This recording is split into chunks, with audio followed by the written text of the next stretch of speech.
মৃত্যু একটা ধ্রুব সত্য জিনিস। প্রত্যেককেই একদিন এই পৃথিবী ছেড়ে চলে যেতে হবে।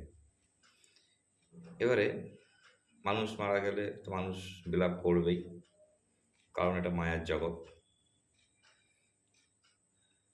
যখন মানুষ মারা যায়, তাদের ফ্যামিলির লোক স্মৃতি রোমন্থন করে, মানুষটা এই ছিল, এই ছিল, এই করতো, সেই করতো। তাদের আত্মীয় স্বজন এক ধরনের স্মৃতি রোমন্থন করে, পাড়া প্রতিবেশী এক ধরনের স্মৃতি রোমন্থন করে, বন্ধু বান্ধব এক ধরনের স্মৃতি রোমন্থন করে। এবার ধরুন, এই ডিজিটাল মিডিয়ার যুগে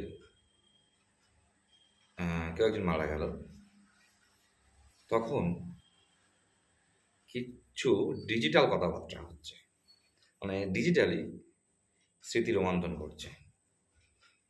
কীভাবে? বেশ কয়েকটা বন্ধু এরকম স্মৃতি রোমন্থন করছে,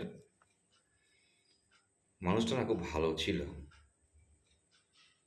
একজন বলছে সবসময় অনলাইনে থাকতেন। একজন বলছে পাশ থেকে, হ্যাঁ রে, ঠিকই বলেছিস, প্রত্যেকটা রিকোয়েস্ট অ্যাকসেপ্ট করতেন।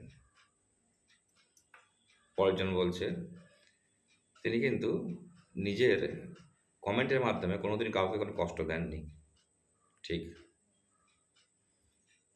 আরেকজন বলছে ওনার পোস্টগুলো খুব ভালো ছিল, একদম জীবন্ত পোস্ট করতেন উনি, খুব তাৎপর্যপূর্ণ, সুন্দর সুন্দর পোস্ট করতেন।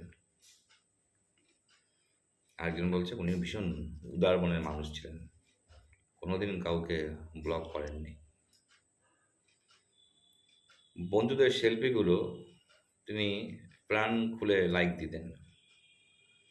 একজন বলছে হ্যাঁ, উনি ধনীদের শেয়ার করতেন আর গরিবদের ট্যাগ করতেন।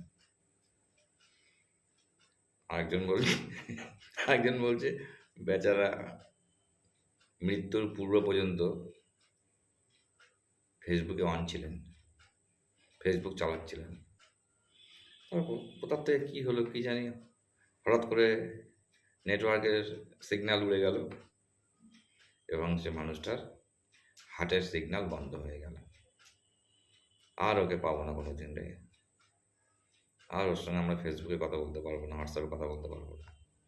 এইভাবে বিলাপ করছে। স্বাভাবিক একটা হাসি পাবে আপনাদের, বুঝতে পারছি। এটা একটা জোক ছিল, ব্যাপারটা কিন্তু তা নয়। ব্যাপারটা হচ্ছে প্রাণ খুলে হাসুন, হাসতে থাকুন, ফোনে বিভিন্ন ধরনের জোক দেখুন। মনে রাখবেন, যদি আপনি 1 মিনিট প্রাণ খুলে হাসেন, তাহলে কিন্তু সেটা হবে 10 মিনিট হাসার সমান। হাসলে কী হবে? স্ট্রেস হরমোন সেটা কিন্তু কমে যাবে, ফুসফুস এবং হার্ট ভালো থাকবে, রাগ, হতাশা, কষ্ট সব কমিয়ে দেবে। সুতরাং হাসুন। বন্ধুদের সঙ্গে ফেসবুকে, হোয়াটসঅ্যাপে বিভিন্ন হাসির বার্তা দেওয়া নেওয়া করুন।